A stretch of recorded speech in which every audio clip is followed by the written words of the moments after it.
El desencanto, ¿qué tal? Le voy a invitar a usted a abrir la palabra de Dios en Salmos 31 y vamos a estar leyendo 2 versículos solamente. Y dice así la bella, la hermosa y la inalterable palabra de Dios. Ten misericordia de mí, oh Jehová, porque estoy en angustia. Se han consumido de tristeza mis ojos, mi alma también y mi cuerpo. Porque mi vida se va gastando de dolor y mis años de suspirar. Se agotan mis fuerzas a causa de mi iniquidad y mis huesos se han consumido. Que el Señor bendiga esta porción de su palabra. Vamos a definir la palabra desencanto para entonces después desarrollar el tema. ¿Amén? Entonces, desencanto, de acuerdo al diccionario de la Real Academia Española, lo define de esta manera. Desilusión, decepción, que se da al desengañarse de lo que no satisface nuestras expectativas. Está claro hasta ahí, ¿verdad? Gloria a Dios. Muy bien. En el siglo pasado existía la costumbre de hablar por teléfono desde el aparato fijo del mueblecito de la entrada de la casa. ¿Recuerdan, verdad? O en la mesita al lado del sofá, ahí teníamos nosotros el teléfono. Y llamábamos cada día a la abuela para saber cómo estaba. Y entonces la abuela nos contaba cómo le había ido el día y teníamos una conversación con ella. Ahora, si la abuela no contestaba el teléfono, digamos a la hora de la comida o la llamábamos 4 veces al día y no contestaba el teléfono, ¿qué hacíamos? Nos preocupábamos. ¿Qué habrá pasado? ¿Qué habrá sucedido? Bueno, ahora todo ha cambiado. Vivimos nosotros en una isla. ¿Por qué?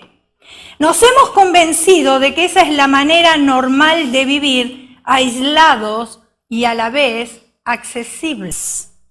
Aislados y a la vez accesibles, quizás para que alguien se preocupe de nosotros si seguimos vivos, tendríamos que tomar la iniciativa de inactivar la cuenta de Facebook durante una semana para ver si realmente se preocupan de nosotros. O, por ejemplo, desaparecer del Twitter. O no colocar una foto en el Instagram durante un periodo de tiempo. O la prueba de fuego también de desinstalar el WhatsApp. ¿Qué tal? Y ver qué pasa para ver si alguien en verdad se preocupa por nuestra vida. O sea que estamos aislados, pero accesibles al mismo tiempo. ¡Qué desencanto teniendo una tecnología tan avanzada y cuando uno manda el texto no recibe respuesta! ¡Qué desencanto! ¡Qué desilusión! Ahora, cuando uno le dice a la persona, casi siempre la justificación es honesta. Tenía el teléfono cargando, se me acabó la batería, dejé el teléfono en el carro, lo dejé en la cartera, me lo olvidé en mi casa. Pero qué desencanto para aquel que mandó un texto y no recibe la respuesta. Qué desencanto, aislados pero a la vez accesibles. Ahora, todos en un momento de nuestra vida hemos enfrentado a momentos duros o fuertes, momentos difíciles. Y podemos leer la Biblia de muchos personajes que sufrieron dolor o desencanto también, pero que a pesar de eso siguieron adelante hacia la meta. Y vamos a hablar de personas que ustedes o personajes que ustedes ya conocen y están familiarizados. Por ejemplo, ¿qué si hablamos de Adán? Ustedes se recuerdan de Adán, ¿verdad? Todos conocemos a Adán. Okay. Ahora, ¿usted se imagina a Adán caminando en el huerto del Edén, conversando cara a cara con nuestro Padre Celestial y tal vez también haciendo planes con Él? Me pregunto, ¿cuál habrá sido el sentir de Adán cuando tuvo que salir del jardín del Edén, un hermoso lugar, y en plena comunicación con Dios? Probablemente él sintió temor, no sé, porque yo examino mi vida y más o menos me pongo a pensar qué sentiría yo en el lugar de Adán. Y me pongo a pensar que él sentiría las mismas emociones mías, porque era un hombre humano, de carne y hueso como nosotros, que lloraba, reía, sentía, le dolía, etcétera, etcétera. Entonces, quizás él sintió temor de lo que tenía que enfrentar fuera de ese lugar. Estaba acostumbrado a ese lugar, estaba acostumbrado a la belleza de ese lugar, a la comunicación con Dios. Pero ahora se tiene que ir del jardín del Edén, y cómo iba a enfrentar la vida fuera de ese lugar tan bello. Qué desencanto de ya no estar en ese precioso lugar y tener comunicación con su Padre Celestial. No debió de ser lo mismo para Adán. Las cosas habían cambiado. Quizás Adán habría dicho, esto me sucede por desobedecer a Dios y obedecer a la 90-60-90, ¿verdad? La mujer de sus sueños, la que estaba en aquel lugar con él, se sentía solo. Pero Dios le dijo que el hombre no era bueno que estuviera solo y le hizo una ayuda, una compañera, que él la llamó varona, porque del varón fue tomada. Pero ahora de repente se encuentra que tiene que salir de ese lugar. Pero el amor de Dios nunca se apartó de Adán. A pesar de que tenía que salir de ese lugar, el amor de Dios siempre estuvo sobre la vida de Adán. ¿Qué si hablamos un poquito de Noé? Piense Noé, un hombre ya mayor recibiendo instrucciones. Instrucciones de cómo habría de construir el arca. ¿Cómo serían los materiales? ¿Qué materiales se necesitarían? ¿Cuáles serían las medidas? ¿Cómo llegarían los animales? ¿Usted se puso a pensar eso? Porque nosotros siempre que vemos el arca y vemos el arca de Noé, ya pensamos que todo era fácil, que todo estaba así. Pero no, él pensaría cómo llegarían los animales, la manera de alimentarlos, cómo iba a ser. Mi cabeza empezó a dar vueltas y vueltas y vueltas, imaginándome cuáles serían las preguntas de este hombre, cuáles serían las preguntas de Noé. ¿Qué es lo que yo haría si Dios me hubiese a mí usado en el tiempo de Noé y me hubiese dado esa responsabilidad? ¿Qué haría yo? Yo me puse a pensar en todo eso. 120 años anunciando de que vendría un diluvio en un lugar donde ni siquiera conocían lo que era la lluvia. Difícil para creer. Sin embargo, el día tras día iba edificando el arca, día tras día, y anunciando el reino de los cielos. Aquella gente no quiso oír. ¡Qué desencanto para Noé! Sacrificarse tanto, escuchaba la voz de Dios, estaba obedeciendo a Dios, comunica lo que Dios pone en su corazón para que el pueblo, pero el pueblo no quiso oír. Le veían construir el arca, pero no escucharon su mensaje. Pero el amor de Dios nunca se apartó de la vida ni de Noé, ni de la vida de aquel pueblo. ¿Qué si hablamos de Moisés? Moisés. Me imagino el desencanto de Moisés cuando se le dijo que no iba a entrar a la tierra prometida. Ahora póngase usted en el lugar de Moisés.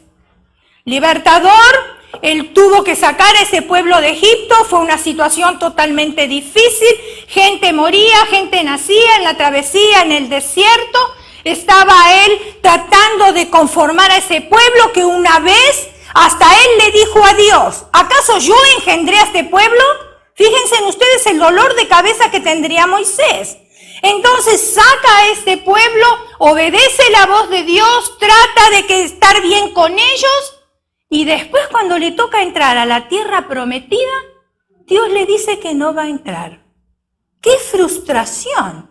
¡Qué desencanto! Después de haber hecho tanto sacrificio y ahora no va a entrar.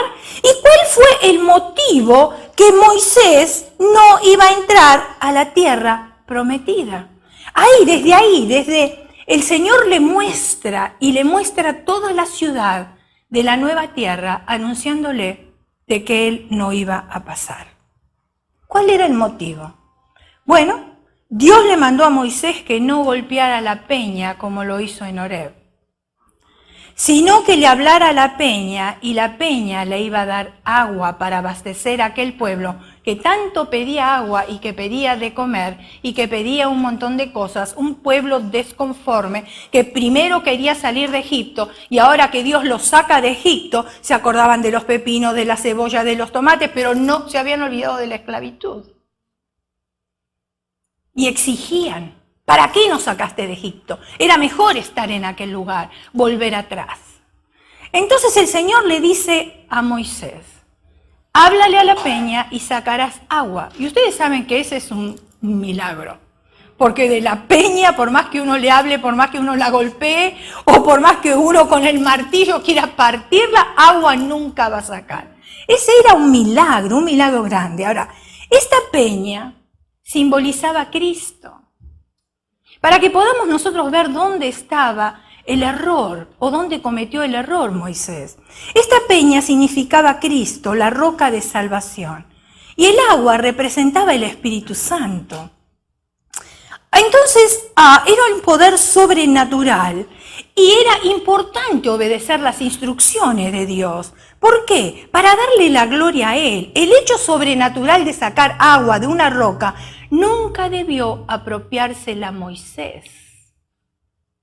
Nunca. Como algo que tuviera en sus manos por realizar. Sino que debería haber servido para mostrar el cuidado, misericordia de Dios a su pueblo y también su infinito poder. Moisés fue el único que dice la Escritura, si usted conoce un poquitito de Biblia, usted va a estar de acuerdo conmigo, dice la Escritura de que no hubo otro líder que hablara cara a cara con Jehová. No hubo otro. Deuteronomios capítulo 34, versículo 10, nos dice: y nunca más se levantó profeta en Israel como Moisés, a quien haya conocido Jehová cara a cara. Qué desilusión, qué desencanto para Moisés llegar a las puertas de la tierra prometida y ni siquiera poner un pie dentro de esa tierra prometida. Pero el amor de Dios nunca se apartó de Moisés. ¿Qué si hablamos de David? Usted conoce a David. Fue perseguido por el hombre al cual él tranquilizaba con su música. Usted sabe, el rey Saúl. Él lo tranquilizaba con la música, sin embargo, a Saúl no le importó y lo persiguió. Pero al entrar celo y coraje en Saúl, decidió que había de matar a aquel joven, el joven David. ¿Qué tal cuando murió el primer hijo de David que esperaba de Betsabé? Qué tristeza, qué desilusión. Había gran dolor en David. Y una vez que ese niño murió, él simplemente, dice la Escritura, que se levantó, se arregló y comió. ¿Por qué? Porque había que seguir adelante. Había que seguir adelante. A pesar de las circunstancias difíciles, tenemos que seguir adelante. A pesar de una muerte, tenemos que seguir adelante. No podemos imaginar en una posición semejante a la de David, que muere uno de nuestros hijos, porque nosotros estamos preparados para recibir la muerte de nuestros padres, pero no estamos preparados para recibir la muerte de nuestros hijos. Hasta hay un nombre cuando se mueren nuestros padres, quedamos huérfanos, pero cuando se mueren nuestros hijos no tenemos ningún nombre que lo especifique. Entonces no estamos preparados para eso. Pero ahora muere este hijo y él trata de seguir adelante. ¿Cuál sería mi inmediata reacción ante una situación como esa? ¿Usted se puso a pensar? ¿Usted pensó qué sucedería si hoy de la noche a la mañana su hijo muere? ¿Cuál sería su primera reacción? ¿Quizás culpar a Dios por la pérdida? Señor, ¿por qué te lo has llevado? Señor, ¿por qué no estabas con él? Señor, ¿por qué no lo has cuidado? Señor, ¿por qué esta desgracia sobre mi vida? Señor, ¿por qué? ¿Por qué? ¿Y por qué? Esas serían las preguntas que nos haríamos. Y como resultado del caminar con la cabeza hasta las rodillas estaríamos nosotros, de tristeza, de dolor, de angustia y de culpabilidad. Y ni siquiera quisiéramos regresar a la iglesia porque sentiríamos que Dios nos falló. Que Dios nos falló. Déjeme decirle algo. Nosotros como pastores les podemos fallar a ustedes. Ustedes se pueden fallar los unos a los otros. Ustedes nos pueden fallar a nosotros, pero Dios nunca te va a fallar. Y si tú estás aquí, tú no estás para mirar la vida de nadie, sino la vida de aquel que realmente te está dando testimonio y que te dice que te ama y que nunca te abandonará, que nunca te dejará y que Él nunca te fallará tampoco. Así cualquiera cometa pecado, la iglesia se cierre o lo que sea, o caigan de la gracia, tú tienes que seguir firme buscando el rostro del Señor. Nunca te desilusiones de Dios, nunca. El amor de Dios nunca se apartó de la vida de David. Hablemos un poquitito de Job. Job era un hombre próspero, dice la Escritura, era un hombre rico, con una gran familia, y que de buenas a primeras se queda sin nada, y para darle sello de oro, enfermo. No le alcanzaba a perder todas las posesiones, no le alcanzó a perder su familia, ahora también tiene una enfermedad.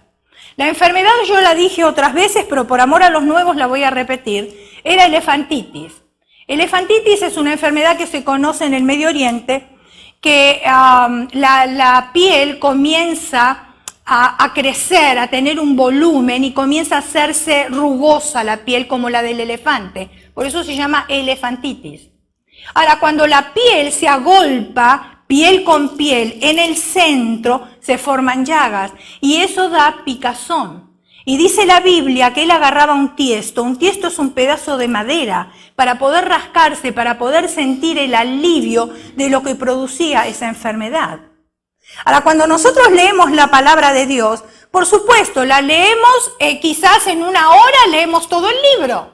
Entonces vemos el principio y vemos el final. Pero ahí, en ese lapso, hubo años, un tiempo en el cual ese hombre sufrió. Un tiempo en el cual tenía que atravesar por esa enfermedad. ¿Tenía comunicación con Dios? Sí. ¿Tenía buenos amigos? Bueno, tenía amigos, yo no sé si se le puede considerar buenos, porque no le animaban a él a seguir adelante. Y él tenía que luchar con esa enfermedad, no pudo ni siquiera apoyarse en la esposa, porque cuando quiso apoyarse en la esposa, la ayuda idónea, ¿qué fue lo que le dijo? ¿Qué fue lo que le dijo? A ver. Maldice a tu Dios y muérete. Maldice a tu Dios y muérete. Fíjense en ustedes. Piensen un poquitito en ese hombre, qué desilusión y qué desencanto que fue para él. Job, le dice ahí el versículo de Job 38:3, dice, ahora ciñe como varón tus lomos, yo te preguntaré y tú me contestarás.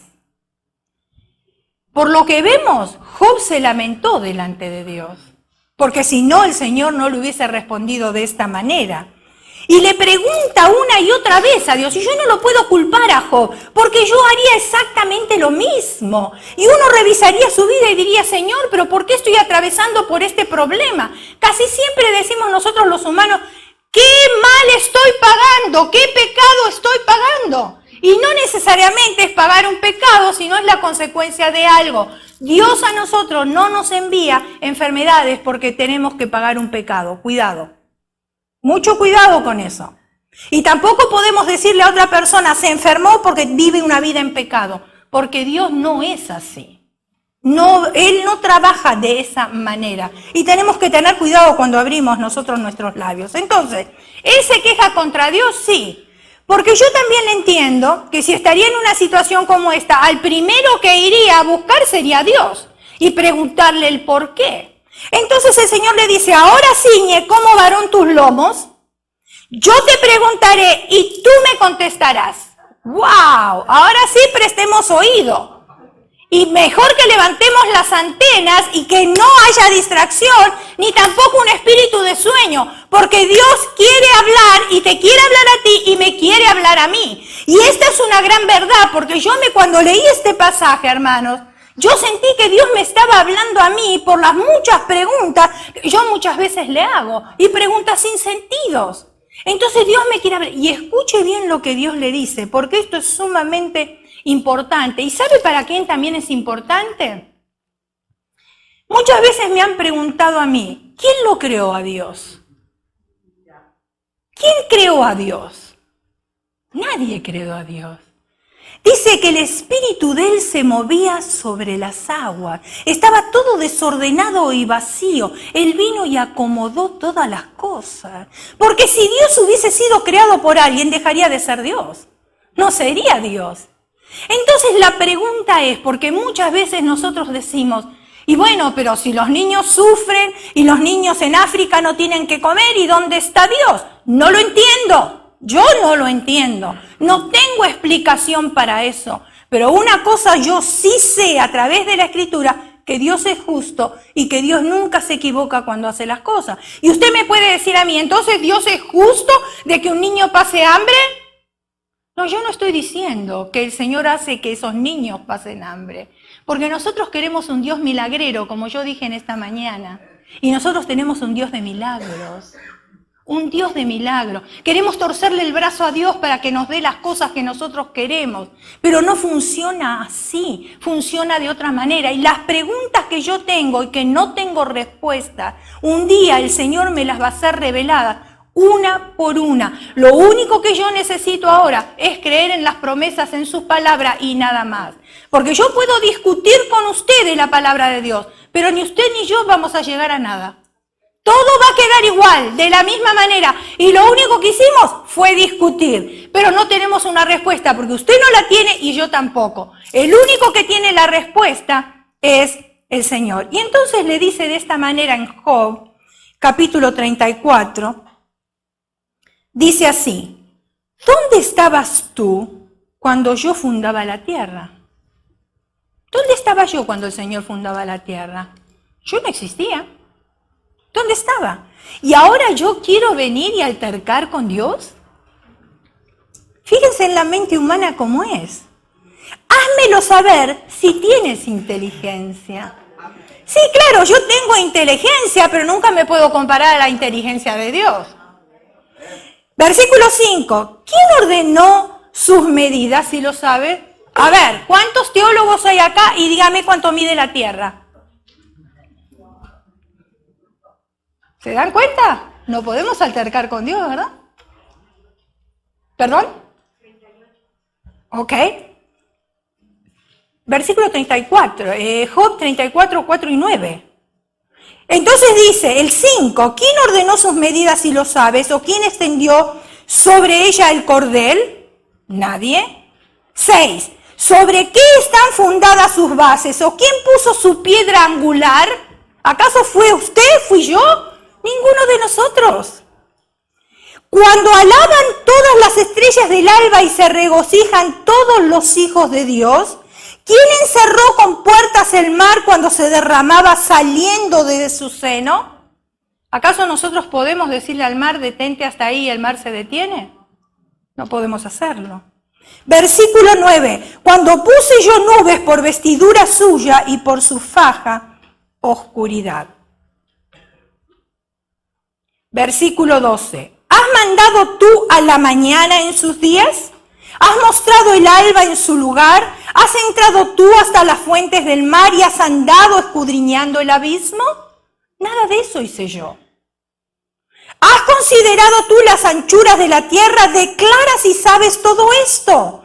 Tú lo sabes, pues entonces ya habías nacido. Antes de Dios habíamos nacido, porque ya que lo sabemos todo. Y es grande el número de tus días. ¡Wow! Entonces yo, si nací antes, debo tener como unos 3.000 años, 4.000 años, una cosa así, ¿verdad? ¿Has entrado tú en los tesoros de la nieve o has visto los tesoros del granizo? ¿Podrás tú atar los lazos del Pléyades o desatarás la ligadura del Orión? Y estas son constelaciones, la estrella, ¿verdad? ¿Sacarás tú a su tiempo las constelaciones de los cielos o guiarás a la osa mayor con sus hijos? Versículo 33. ¿Supiste tú las ordenanzas de los cielos? ¿Dispondrás tú de su potestad de la tierra? ¿Alzarás tú a las nubes tu voz para que te cubran muchedumbre de aguas? ¿Enviarás tú los relámpagos para que ellos vayan y te dirán ellos, henos aquí? ¿Cazarás tú la presa para el león? ¿Saciarás el hambre de los leoncillos? ¡Qué tremendo! Dios me hace todas esas preguntas a mí y yo no tengo ninguna respuesta para todo esto. Porque Él existía de antes. Él es majestuoso, Él lo sabe todo. Yo puedo altercar con Dios, pero Él es más grande que yo. Y gloria a Dios que Él me entiende y que su amor sobre mí nunca va a cesar. A pesar de que yo alterque con Él, Él siempre va a derramar su amor sobre mi vida. Por 2 ocasiones, Dios le dice a Job que él preguntara que él le iba a preguntar y que Job tenía que contestar. Es como si Dios le dijera, ya te lamentaste y te quejaste, ya te escuché y ahora tú te callas y me vas a escuchar a mí. El amor de Dios no se apartó sobre la vida de Job. A veces nosotros somos así, hablamos y hablamos y nos quejamos. Claro, somos ovejas y cuando llegamos delante de la presencia del Señor lo único que hacemos es balar. Ve, dame, sáname, enriquéceme. Estamos balando todo el tiempo, ¿o no? Sí, pidiendo. Y Dios nos quiere hablar, pero no le escuchamos porque estamos, ve, todo el tiempo estamos así. Y Dios nos quiere hablar y nos quejamos y nos volvemos necios. No guardando un poco de silencio delante de la presencia de Dios para escuchar la voz del Padre. Y entonces cuando viene nuestra confusión, en lugar de mirar hacia adelante y esperar en Dios.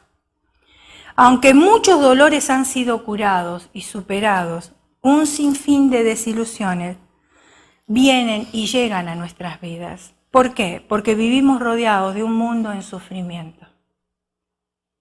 Usted hable con las personas a su alrededor y parecen estar muy felices cuando van a la discoteca, cuando están en bailes, cuando están en reuniones. Pero realmente adentro están vacíos. Les falta algo, les falta la presencia de Dios mismo a esas personas.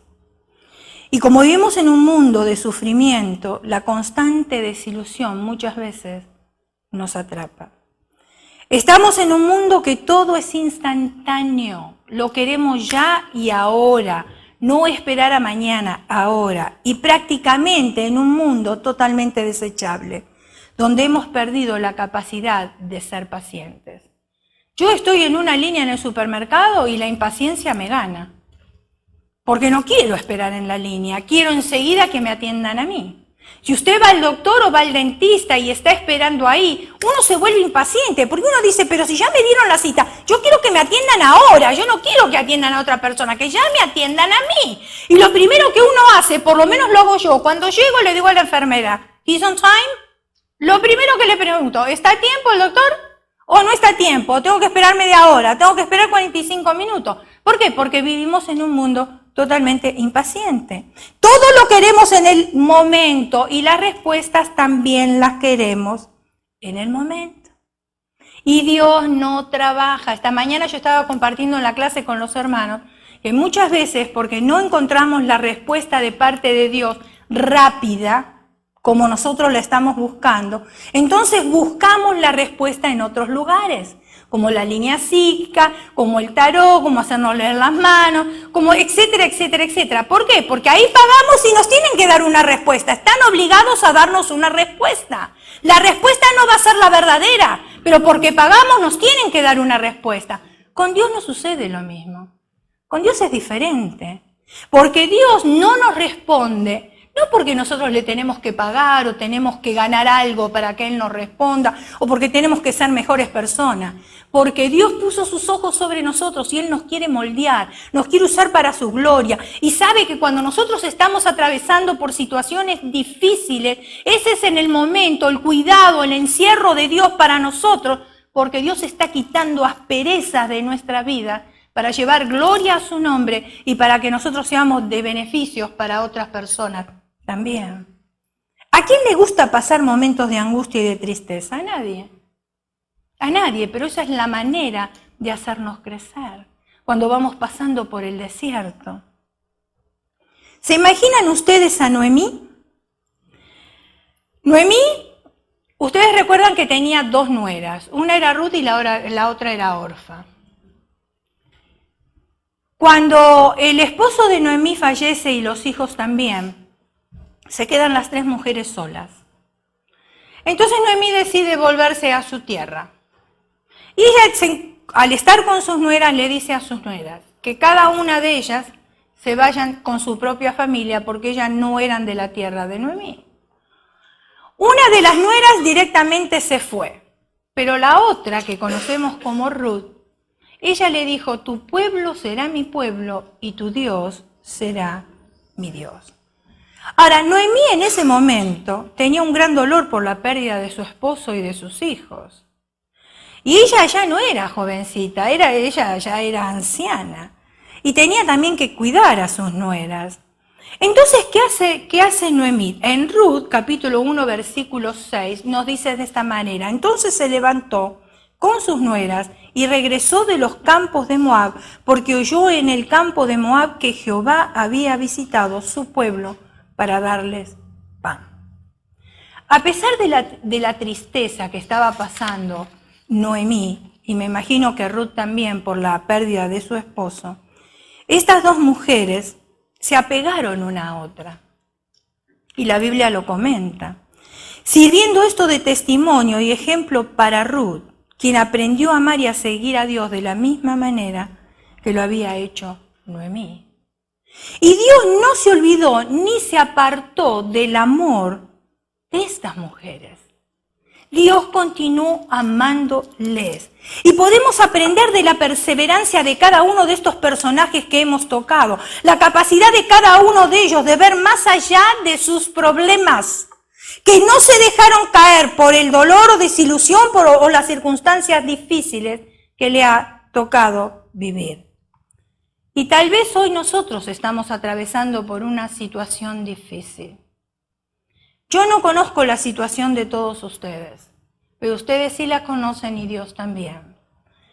Puede ser que una situación difícil en una enfermedad, un momento desagradable, desilusión por una injusticia, porque en este mundo no espere justicia porque no la hay. La única justicia es la de Dios.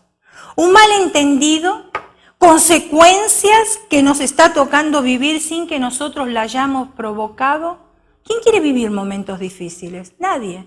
Todos queremos vivir momentos de alegría, momentos de salud, momentos de felicidad, momentos de que las finanzas estén bien en nuestras vidas para que no tengamos preocupaciones.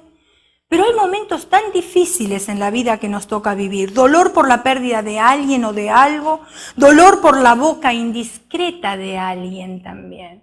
Y son momentos difíciles. Y podemos nosotros enumerar muchísimas cosas. Para cada uno de nosotros siempre serán las más fuertes. Su dolor para usted es más fuerte que mi dolor, porque así lo medimos. ¿Pero por qué? Porque yo lo estoy atravesando. Usted no está viviendo mi dolor, yo no estoy viviendo su dolor. Entonces el dolor que yo estoy viviendo en estos momentos, ese es el más fuerte. Y créame que es válido muchas veces sentirse de esa manera, de decir, estoy pasando por situaciones difíciles en estos momentos. Y sí, mis emociones me traicionan muchas veces. Me traicionan y como que yo me quiero volver atrás y como decir, bueno, a mí me dijeron que si yo aceptaba a Cristo como mi Salvador personal o Cristo estaba envuelto en mi vida, entonces todas las cosas me iban a ir bien y que me iban a tender una alfombra color rosada y yo iba a caminar por arriba de esa alfombra y nunca más iba a tener problemas. Pero resulta que aceptamos a Cristo, lo invitamos a venir a nuestro corazón y eso no sucede, no sucede. Tenemos que trabajar, tenemos que llorar, tenemos que buscar, tenemos que tener cercanía con el Señor, porque si no, no vemos los frutos, no vemos los resultados. Entonces muchas veces se predica un evangelio color rosado. Hoy está de moda el evangelio de la prosperidad. Que un cristiano que no es próspero y no tiene dinero no puede ser cristiano. Y eso no es verdad. ¿Dónde encontramos eso en la palabra de Dios? Si el Señor dijo que pobre siempre habría entre nosotros. Si todos fuésemos ricos, todos tendríamos dinero y todos tendríamos abundancia de dinero, ni usted ni yo estaríamos aquí hoy. Estaríamos viajando por el mundo gastando el dinero.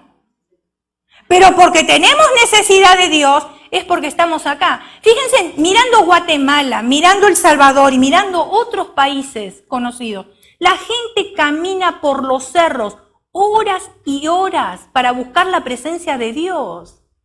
Y no solamente que se van desde las 6 de la mañana al servicio, se quedan todo el día buscando la presencia de Dios. Y nosotros aquí en los Estados Unidos, si no tenemos aire acondicionado, ¡ay no, demasiado calor! Si no tenemos calefacción, ¡ay no, demasiado frío! ¡Ay que si no tenemos la alfombra! ¡Ay que si no me vienen a buscar! ¡Ay que si no me llaman por teléfono! No funciona así. Un cristiano sabe cuál es su responsabilidad. ¿Cómo puede ser que esta gente en sus países venga caminando desde los cerros, desde la mañana temprano, y se van a la noche de vueltas a sus casas buscando la presencia de Dios? ¿Y ven milagros? Claro que ven los milagros. Y nosotros hoy, con todo el lujo y toda la comodidad, nos estamos perdiendo los milagros. Los estamos perdiendo. ¿Por qué? Porque no tenemos la misma búsqueda que tiene esta gente. Porque esta gente tiene necesidad. Tiene necesidad de un plato de comida. Tiene necesidad de un par de zapatos. A mí me encantaba cuando la iglesia hacía viajes a México y mis hijos se iban también. Cuando mis hijos eran jóvenes. ¿Por qué? Porque ellos ahí podían ver la realidad de la vida. Ellos aquí tienen todo. Les sobra la comida y la tiran. Si la madre le hace comida y no les gusta, van y se compran hamburguesa y se van y se compran pizza. Allá no tienen ese privilegio. Entonces cuando ellos iban allá eran bien edificados. Y cuando venían de regreso nos preguntaban si habíamos pintado la casa, porque hasta más blanca la veían. Por experiencias que habían pasado allá. Entonces esas experiencias nos mantienen a nosotros con misericordia. El saber, por ejemplo, que hay una persona que perdió un ser querido nos mantiene a nosotros misericordiosos. El saber que hay una persona que está atravesando por una necesidad o una enfermedad nos mantiene a nosotros con misericordia. Porque si no estaríamos llenos de orgullo, de egoísmo y no buscaríamos la presencia de Dios porque no necesitamos nada.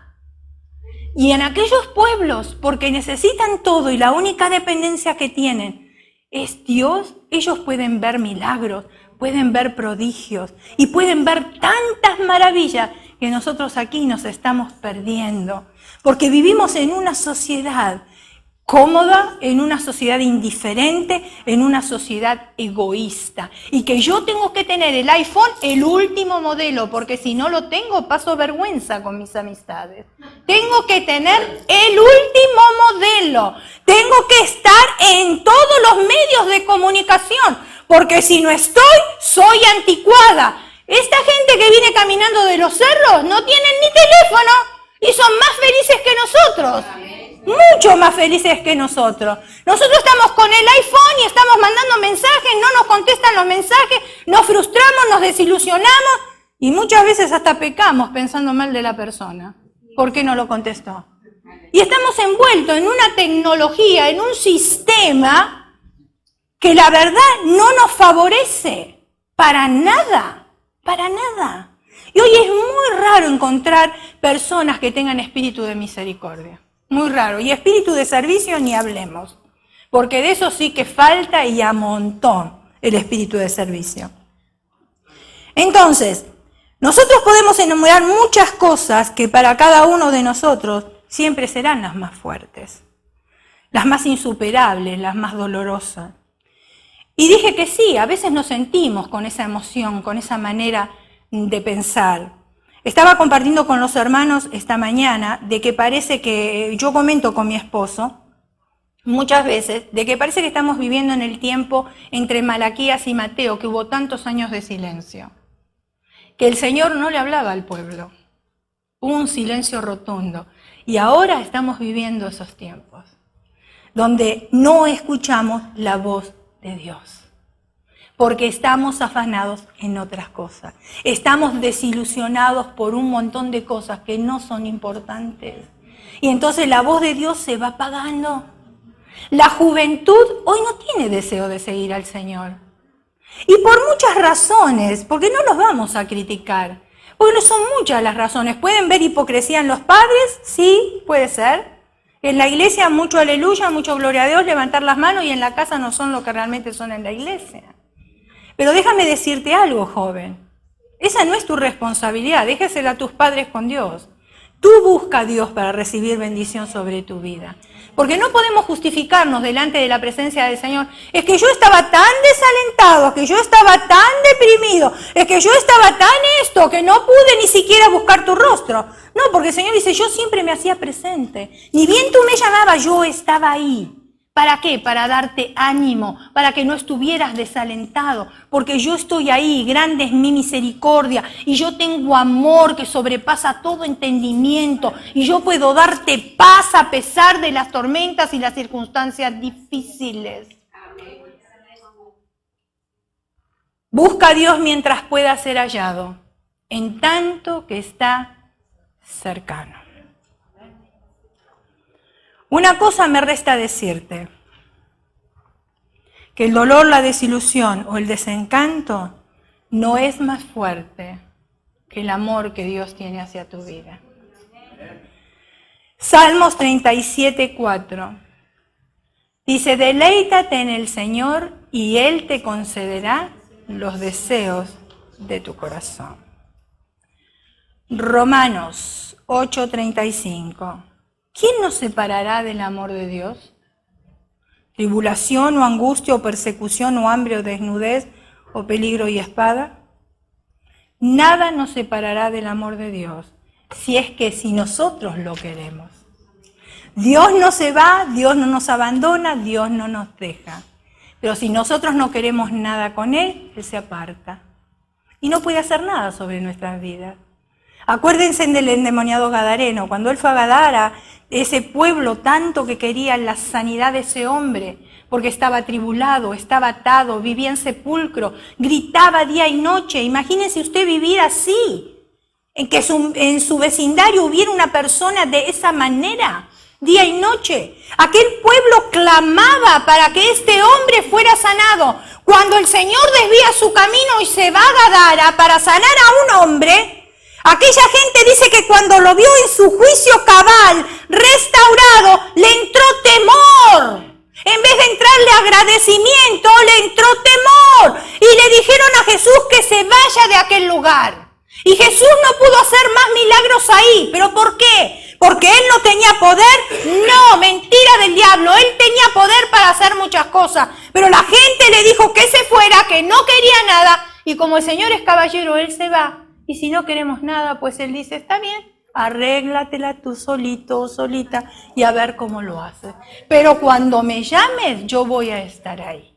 Yo no te voy a acusar, ni te voy a abandonar. Voy a estar todos los días contigo hasta el fin. Cuando me necesites, tú me llamas y yo ahí me voy a hacer presente, dice el Señor. Yo le voy a pedir que usted cierre sus ojos, incline su rostro y vamos a orar. ¿Cómo podemos nosotros demostrar el amor de Dios en estos días?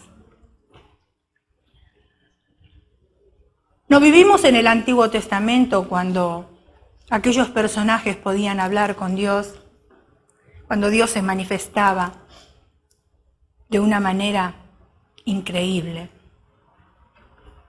El Espíritu Santo todavía no estaba en el Antiguo Testamento, pero dice que el Espíritu de Dios posaba sobre aquellas personas para que ellos realizaran un trabajo, como por ejemplo libertar a un pueblo, como muchas otras cosas más. Pero hoy el Espíritu Santo vive dentro de cada uno de nosotros, porque a Él le ha placido así, vivir en nosotros. Y con esto quiero decir que tú y yo somos los ojos de Jesús, somos las manos de Jesús, somos los pies de Jesús. ¿Y cómo podemos nosotros mostrar el amor de Dios? No es que Dios va a venir en persona y va a tocar a cada uno. Es el Espíritu Santo que comienza a redarguir dentro de nosotros en lo profundo. Y ese Espíritu Santo hoy quiere hacer una sanidad interior. Porque Él sabe que estamos desalentados, desilusionados, desanimados por diferentes circunstancias. Pero a pesar de todos esos sentimientos que albergan en nuestro ser, el Espíritu Santo quiere que sigamos adelante, que sigamos en victoria, que veamos una puerta de salida a la situación en la cual estamos viviendo. Los milagros no se han acabado, siguen vigentes. El Señor todavía está con los brazos extendidos para todo aquel que quiera acudir a Él. Él no es sordo